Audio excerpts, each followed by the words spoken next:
Start the live stream, please.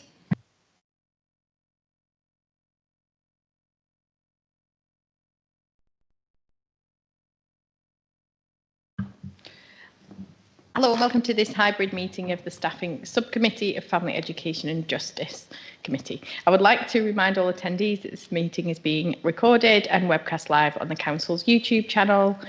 For any members of the public watching, please note that all the public committee reports, including details of specific recommendations, are available on the Council's website. Do we have any apologies or substitutions? Thank you, Convener. No apologies. Do we have any declarations of interest? So the first item is to agree the minute of the previous meeting. Is that agreed? Agreed. And agenda item number 4 is approval of amendments to local agreement AGN CT-19 employment of teachers on short-term supply and fixed-term temporary contracts amended. And Neil Loudon is going to introduce this report.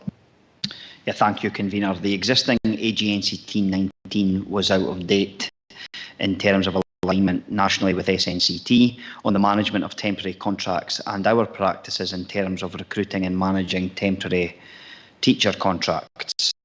Revised agreement, or the revised agreement, aligns nationally now, brings in line clear processes for schools to follow and provides a protocol for the management of temporary teachers each year.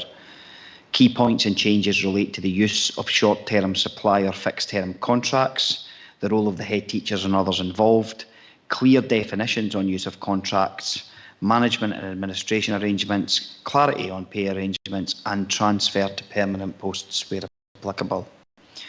The temporary teacher recruitment protocol set out in timelines from January to August also lists who is eligible to apply, how to handle requests for contractual changes, eligibility, as I said, for permanent posts, and complying the redundancy redeployment requirements.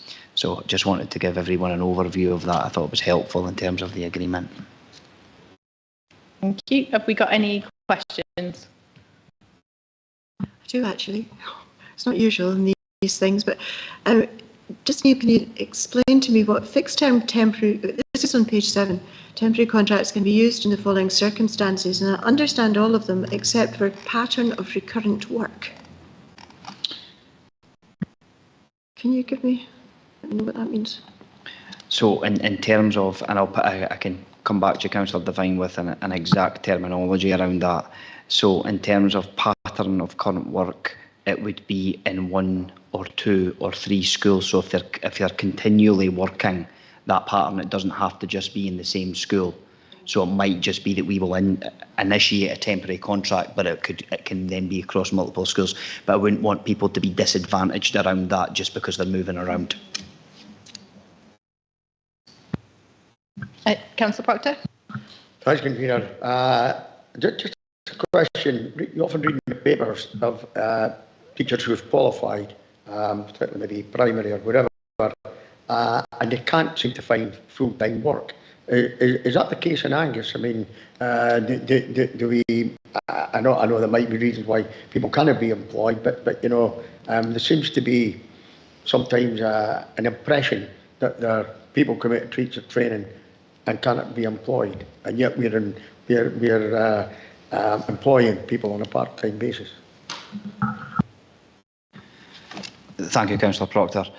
In terms of employment, teacher numbers and recruitment fluctuates due to a variety of reasons in terms of number of retirements, long-term sick, temporary secondments, etc. Where we can fill permanent jobs, we recruit permanently.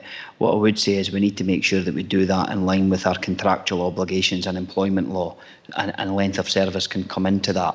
However, the one thing I'm proud about in Angus is that we have recruited every year and we've opened it to everyone, and that process allows our newly qualified teachers to apply to gain work either on a temporary and or a permanent basis. Thanks very much. Thank you. Is there any comments that people wanted to raise? Nope. So the recommendations are to approve the amendments to the local agreement as detailed in Appendix 1. Is that agreed? Agreed. The next item was approval of amendments to local agreement AGNCT-36 special leave, and Neil Loudon will introduce this report. Again, thank you, convener. This report is a slight minor addition to refer to the new neonatal leave, and that's in line as a result of the new legislation.